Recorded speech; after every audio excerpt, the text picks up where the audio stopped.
لأن شخص يعني عامل كاسكيت، هذا رجال المطافي، وعنده جاكيت والناس يستمعون له. هذا الشخص من هو؟ هذا صحفي فقيه عالم يعني أستاذ. من هو هذا الشخص؟ هذا صعلوك يعني ابن الزنقة. فانت اللي ولد الزنقة وما عرفش اصلك منين، واش من ولاد الحجر، واش رحماني، واش سطاتي، واش وجدي، واش خريبقي. هاو ماني فادرز دي يو هاف. انت اللي ما عرفش اصلك منين، انت اللي ولد الزنقة، وانت اللي عندك غير السب والشتم والقذف والشخصانه. لا خرجنا لك على هاد الحوايج ما تعرف ما تقول.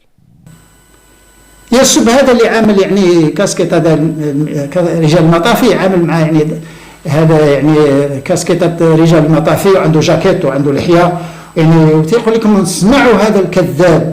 There is nobody cares about your story until you win. So we won.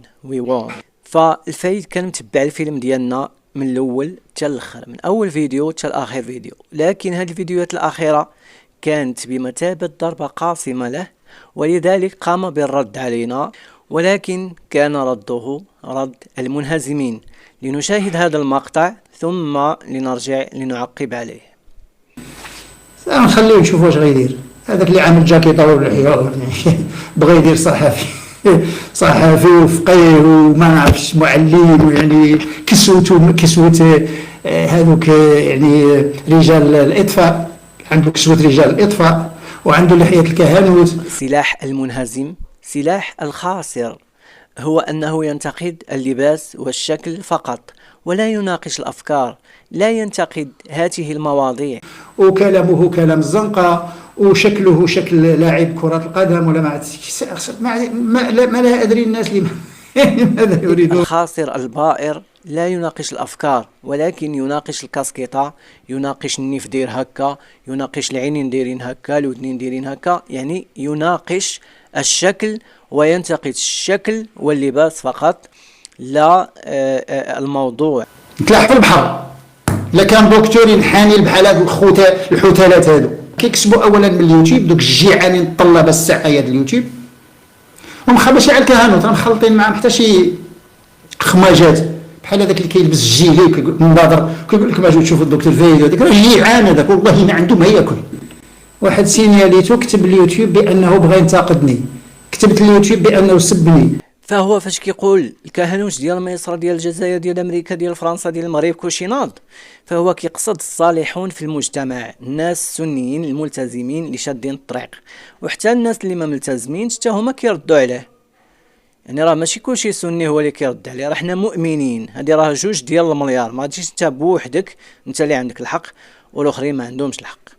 واكبر دليل على انك منهزم هي انك مشيتي كتمسح 3 ديال الفيديوهات الاخيره ديالي، لانها كانت بمثابه ضربه قاصمه وكانت ضربه موجعه ليك. قلتي بانني انا سبيتك، وانا ما كنسبكش، انا فقط انتقدك، انا ارد عليك، ليس لي الاسترزاق.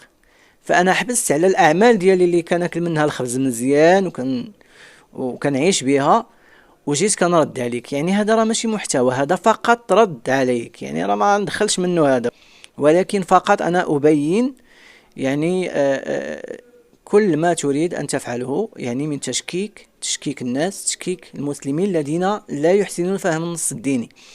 اذن نحن مستمرون في الرد عليك، واكبر دليل على انهزامك هو انك تناقش الشكل واللباس وليس الافكار والموضوع.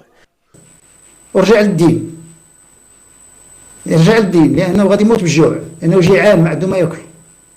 حيدين الناس وعاملين علاش؟ لان هذا الكهنوت في المغرب اي شخص الان يكون ضد فايد جمعه ولو كان الشيطان الرجيم. احنا قراونا كفار حتى ولو كنت كافر، كنفع الناس. احنا قراونا كفار، وجميع الاسرار قراوها لنا كفار لا يشهدون ان لا اله الا الله. وهاد الناس هادو هما اللي كيدعيو انهم باغيين يصلحوا العالم، يريدون ان يكونوا مصلحين اجتماعيين، وبالتالي هم لم يصلحوا حتى انفسهم. ولذلك الله سبحانه وتعالى يقول في القرآن: وما يغير الله ما بقوم حتى يغيروا ما بأنفسهم. سافودير أن البادرة خاصة تجي منك، أو لا كما كيقول المثال: You must be the change that you wish see in the world. أي يجب عليك أن تكون أنت ذلك التغيير الذي تتمنى أن تراه في هذا العالم. انتهت الخرافة في أوروبا، انتهت الخرافة في اليهودية وفي المسيحية حتى البوذيين. يعني الخرافة، بلدان الخرافة الآن هم البلدان الإسلامية. ماذا تقولون؟ بلدان الإسلامية الآن هي بلدان الخرافة. ما أدري هذه العقول ما فيها. يعني أنا قلت بطاطس لكن ليس بطاطس، هذه حاشاكم، شرف الله قدركم، فيها غائط هذه وليس بطاطس. فرجة ممتعة لكم جميعا متابعي الدكتور محمد فايد. فرجة لكم، الله يتفرجوا. ويتصف بصفات المجرمين والكفار المذكورين في القرآن الكريم، حينما يقول المولى عز وجل: إن الذين أجرموا كانوا من الذين آمنوا يضحكون وإذا مروا بهم يتغامزون، إلى قوله تعالى: اليوم الذين آمنوا من الذين كفروا يضحكون. ففي الحياة الدنيا كانوا يضحكون من الذين آمنوا ويستهزئون ويسخرون ويستضعفون عقول الذين آمنوا وآراءهم ويضحكون منها، ولكن في الآخرة الذين آمنوا سيضحكون من هؤلاء المجرمين الذين لا يتقبلون أي أحد كان يعني على الطريق المستقيم أو كان يلبس لباس النبي عليه الصلاة والسلام ويستن بسنته في اللحية وفي القميص. وأيضا تجدهم أيضا يعني أناس طيبين ولديهم أخلاق، باستثناء بعض الحالات، وهذا يعني موجود في أي شيء. يعني ضروري ما تلقاش كل شيء كامل، ما تلقاش كل شيء يعني مثالي، مثل ذلك الملاك الساقط من السماء. وأيضا يقول المولى عز وجل: في الذين يسخرون ويضحكون من الذين آمنوا. قصة نوح عليه السلام عندما كان يصنع الفلك، يصنع السفينة ويصنع الفلك، وكلما مر عليه ملأ من قومه سخروا منه قال إنا نسخر منكم كما تسخرون فسوف تعلمون من ياتيه عذاب يخزيه ويحل عليه عذاب مقيم حتى إذا جاء أمرنا وفار التنور قل نحمل فيها من كل زوجين 2 إلى آخر الآية. أي النبي نوح عليه السلام عندما كان يصنع السفينة، وهي سفينة النجاة، سفينة النجاة من العذاب الأليم إلى النعيم المقيم الخالد. وكانوا عندما يرون نوح عليه السلام والذين آمنوا معه يصنعون الفلك والسفينة في أرض جرداء، كانوا يضحكون ويقولون: هل سيأتي البحر إلى هذا المكان؟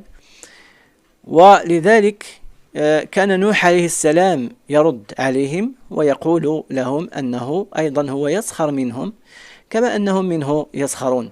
ولذلك نحن نقول للفايد: أيضا نحن نسخر منك كما أنت تسخر، فأنت تقهقه وتضحك يعني وتسخر، ونحن أيضا نراك أنك يعني راك غادي في واحد الطريق اللي هي طريق الهلاك، اللي هي طريق العذاب.